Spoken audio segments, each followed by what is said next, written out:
We will eat Leviathan in the Bible explained. In the Bible, the creature known as Leviathan is a mysterious and awe-inspiring figure. But who or what is Leviathan? And could we one day feast on it in the wilderness? Let's dive into the scriptures to uncover the truth.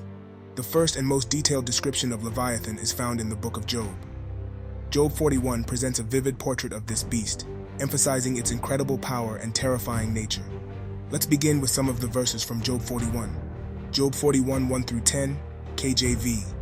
Canst thou draw out Leviathan with a hook, or his tongue with a cord which thou lettest down? Canst thou put a hook into his nose, or bore his jaw through with a thorn? Will he make many supplications unto thee? Will he speak soft words unto thee? Will he make a covenant with thee? Wilt thou take him for a servant forever? Wilt thou play with him as with a bird, or wilt thou bind him for thy maidens? Shall the companions make a banquet of him? Shall they part him among the merchants? Canst thou fill his skin with barbed irons, or his head with fish spears? Lay thine hand upon him, remember the battle, do no more. Behold, the hope of him is in vain. Shall not one be cast down even at the sight of him? None is so fierce that dare stir him up. Who then is able to stand before me? Leviathan is described here as an utterly untamable creature, one so powerful that even the bravest would not dare to challenge it. God himself asked Job rhetorical questions to illustrate the futility of trying to tame such a beast. The verses depict a creature with impenetrable scales, fearsome jaws, and an unmatched strength. Its very presence strikes terror into the hearts of those who encounter it. But who is this Leviathan? Many scholars interpret Leviathan as a symbol of chaos, but it represents the raw power of God's creation.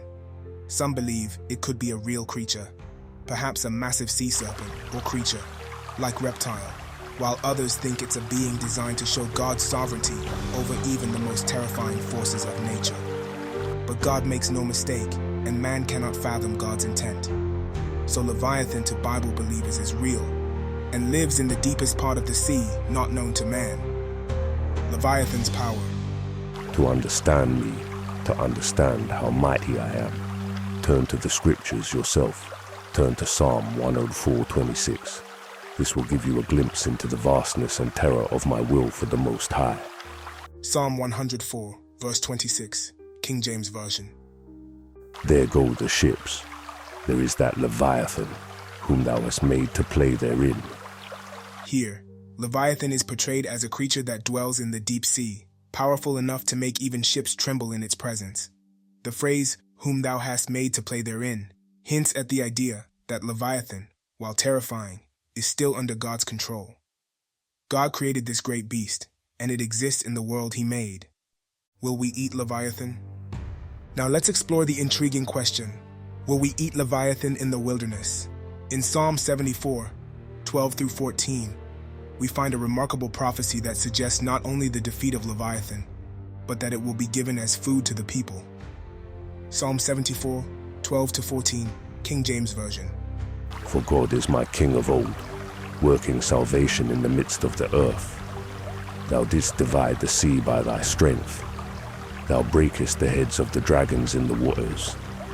Thou breakest the heads of Leviathan in pieces, and gavest him to be meat to the people inhabiting the wilderness. In this passage, we see that God will break the heads of Leviathan into pieces and give it as meat to the people in the wilderness. This is a striking image of God's power to subdue even the greatest and most terrifying of creatures and turn them into provision for his people. This ties into a broader narrative of God's deliverance. Just as he divided the Red Sea to save the Israelites, so he will subdue the monsters of chaos, like Leviathan, for the sake of his people. The revelation of Leviathan. But the idea of eating Leviathan doesn't just end in Psalms. In the Apocryphal text, 2 Baruch 29, 1-4, we read a further prophecy about Leviathan's fate. 2 Baruch 29, 1-4 KJV. And he answered and said unto me, Whatever will then befall, will befall the whole earth.